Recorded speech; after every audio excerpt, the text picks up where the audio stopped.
You're listening to A Chapter a Day, a daily podcast. The Bible comes alive as we read a chapter out loud each day. Hello, everyone. It's time for a chapter a day, and today we are reading First Chronicles chapter 21. First Chronicles 21. Satan rose up against Israel and incited David to take a census of Israel. So David said to Joab and the commanders of the troops, "Go and count the Israelites from Beersheba to Dan. Then report back to me so that I may know how many there are." But Joab replied, "May the Lord multiply his troops 100 times over. My lord, the king, are they not all my lord's subjects? Why does my lord want to do this? Why should he bring guilt on Israel?" The king's word, however, overruled Joab. So Joab left and went throughout Israel and then came back to Jerusalem. Joab reported the number of the fighting men to David. In all Israel, there were 1,100,000 men who could handle a sword, including 470,000 in Judah.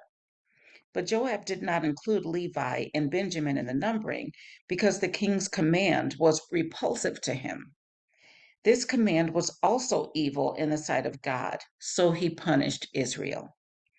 Then David said to God, "I have sinned greatly by doing this. Now I beg you, take away the guilt of your servant. I have done a very foolish thing."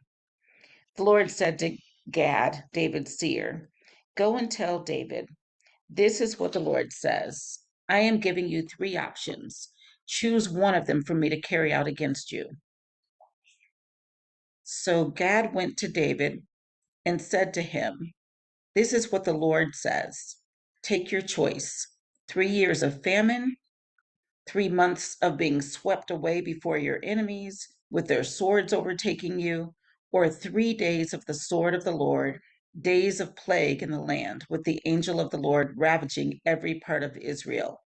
Now then, decide how I should answer the one who sent me." David said to Gad, "I am in deep distress. Let me fall into the hands of the Lord, for his mercy is very great, but do not let me fall into human hands." So the Lord sent a plague on Israel, and 70,000 men of Israel fell dead. And God sent an angel to destroy Jerusalem. But as the angel was doing so, the Lord saw it and relented concerning the disaster, and said to the angel who was destroying the people, "Enough, withdraw your hand."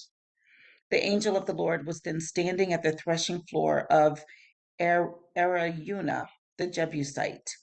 David looked up and saw the angel of the Lord standing between heaven and earth, with a drawn sword in his hand extended over Jerusalem. Then David and the elders, clothed in sackcloth, fell face down. David said to God, "Was it not I who ordered the fighting men to be counted?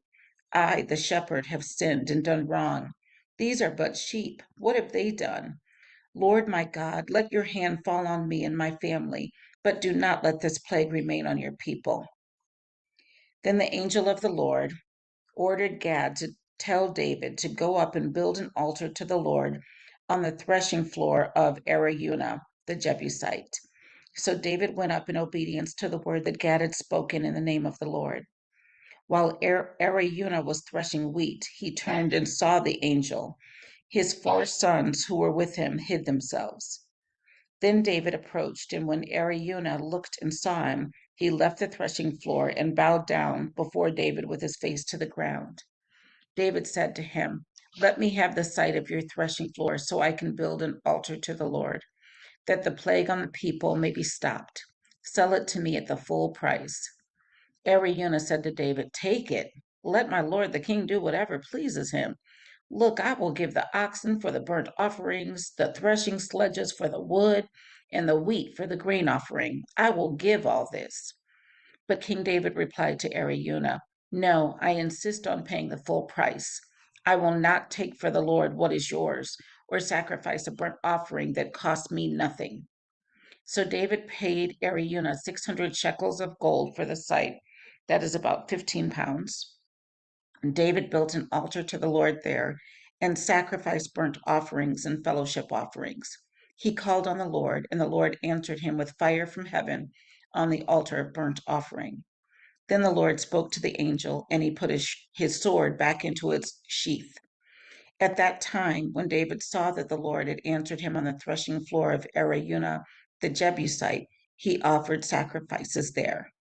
The tabernacle of the Lord, which Moses had made in the wilderness, and the altar of burnt offering were at that time on the high place in Gibeon. But David could not go before it to inquire of God, because he was afraid of the sword of the angel of the Lord. And that, everyone, was 1 Chronicles 21. I will see you tomorrow for a chapter a day.